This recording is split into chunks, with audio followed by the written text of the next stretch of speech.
தில்லை வாழந்தணர்தம் அடியார்க்கும் அடியேன். தில்லை வாழந்தணர்தம் அடியார்க்கும் அடியேன் அடியேன். தில்லைவாழ் அந்தணர் திருக்கோயிலின் விமானத்தின் வெளிப்புறத்திலே அடிப்பக்கத்து பட்டியல் பகுதியிலே தென்கிழக்கு முனையிலிருந்து தொடங்கி வடகிழக்கு முனை முடியும் வரை திருத்தொண்டர் தொகையடியார்களின் சிற்ப வரிசையில் தென்கிழக்கு முனையிலே முதலாவதாக அமைந்ததுதான் இந்த தில்லைவாழ் அந்தணர்க்குரிய சிற்பம். வலமிருந்து இடமாக முதலிலே ஒரு கோயில்,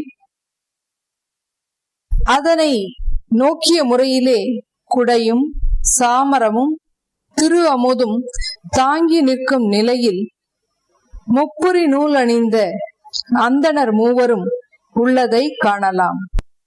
1000ற்கு ஒருவர் என்ற கருத்தில் 3000 வரையும் குறிக்க அந்தணர் மூவர் இடம்பெற்றுள்ளமையும் காணலாம். பொய்யடிமை இல்லாத புலவர்க்கும் அடியேன். பொய்யடிமை இல்லாத புலவர்க்கும் அடியேன். புலவர்க்கும் அடியேன். புலவர்க்கும் அடியேன். பொய்யடிமை இல்லாத புலவர். வலமிருந்து இடம் திரு ஆலவாய் திருக்கோயிலும் புலவர் 5வரும் புலவர் 4வரும் சங்க பலகையும் அமைத்திருத்தல் காணலாம். வலமிருந்து இடம் 6வதாக தெரியும் புலவர் உருவம் படத்தில் இடமிருந்து வலம் 4வதாக அமைந்த உருவமே என்பது நோக்கத்தக்கது.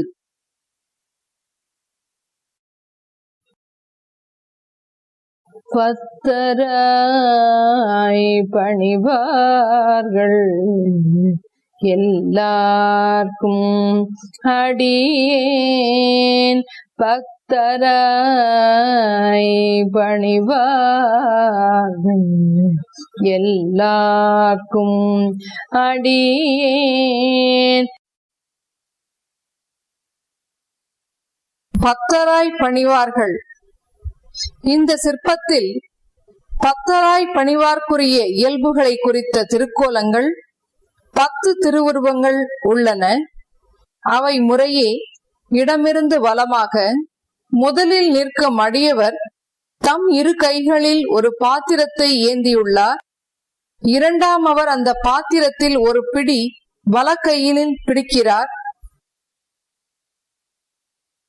3ஆம் அவர் வலக்கை ஞான முத்திரையுடன் மார்பில் அணைய இடக்கை தொடை மீது விளங்க தியானத்தில் அமர்ந்துள்ளார். 4ஆம் அவர் இரு கைகளையும் தலைமேற் குவித்து வழிபடுகின்றார். 5ஆம் அவரும் 6ஆம் அவரும் இரு கைகளையும் குவித்து நெஞ்சோடு பொருந்த வைத்து வணங்குகின்றார்கள். 7ஆம் அவர் சிவலிங்கத்தினை நெற்றிக்கு நேராக வைத்து வழிபடுகின்றார். 8ஆம் அவர் சிவலிங்கத்தை நெஞ்சுக்கு நேரே வைத்து வழிபடுகிறார். 9ஆம் அவர் தலைமேல் இரு கைகளையும் குவித்து நின்று வணங்குகிறார். 10ஆம் அவர் நெஞ்சுக்கு நேரே இரு கைகளையும் குவித்து நின்று வணங்குகிறார். பரமனையே பாடுவார் அடியார்க்கும் அடியேன். பரமனையே பாடுவார் அடியார்க்கும் அடியேன். பரமனையே பாடுவார். நந்தியும் கோயிலும் அமைந்திருக்கிறது. நந்தியின் முன்னே கோயில் முற்றத்தில் இசை வல்லுனர் மூவர் ஒருங்கே அமர்ந்து தாளமிட்டு பாடுதலை காணலாம். சித்தத்தை சிவன் பாலே வைத்தார்க்கும் அடியேன், சித்தத்தை சிவன் பாலே வைத்தார்க்கும் அடியேன். சித்தத்தையே சிவன் பாலே வைத்தார்.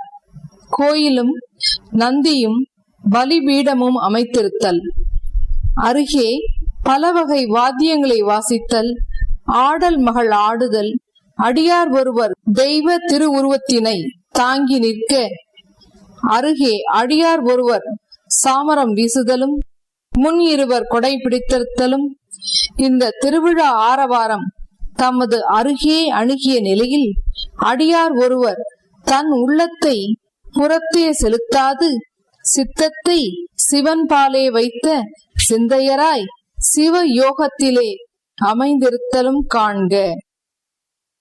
சித்தத்தையே சிவன்பால் வைத்த அடியார் திருவுருவத்தை அடித்து பிக்ஷாடனரின் திருமேனியை நாம் காணலாம். முப்போது திருமேனி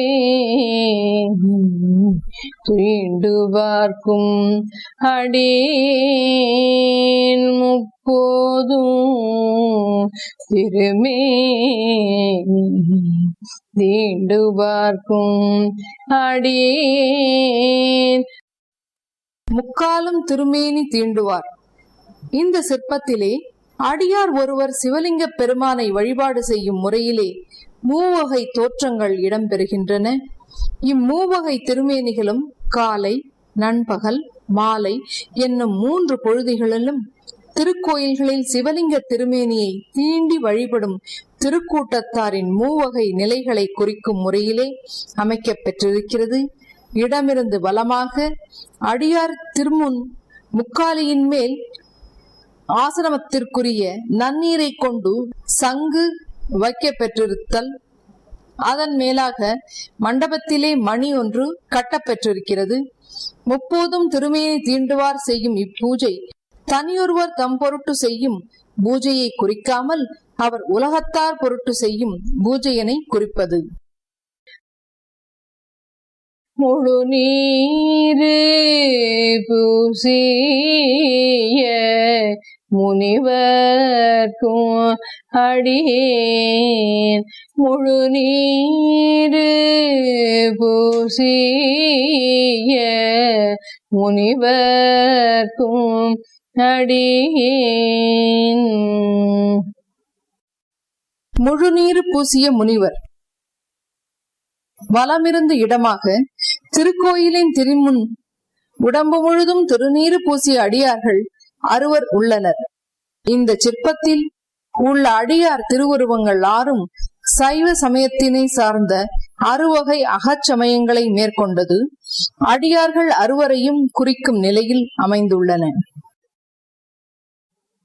அப்பாலும் அடிசார்ந்த அடியார்க்கும் அடியேன், அப்பாலும் அடிசார்ந்த அடியார்க்கும் அடியேன், அடியார்க்கும் அடியேன்.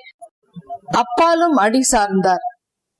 இதன் கண் வலமிருந்து இடம் சிவபெருமான் எழுந்தருளியுள்ள திருக்கோயிலும் அத்திருக்கோயிலை இறைஞ்சி போற்றும் நிலையில் அடியார் திருவுருவங்கள் 3 இடம்பெற்றிருத்தல் காணலாம். திருவாரூர் பிறந்தார்கள் எல்லார்க்கும் அடியேன், திருவாரூர் பிறந்தார்கள் எல்லார்க்கும் அடியேன். திருவாரூர் பிறந்தார்கள் வலமிருந்து இடம் திருக்கோயில் முன்னிற்றல், அடியார் 4 அமர்ந்திருத்தலும் அவர்களது அருகே மரமும் மரத்திலே பறவைகளும் மரத்தின் அருகே பசுவும் இருப்பதை காணலாம்.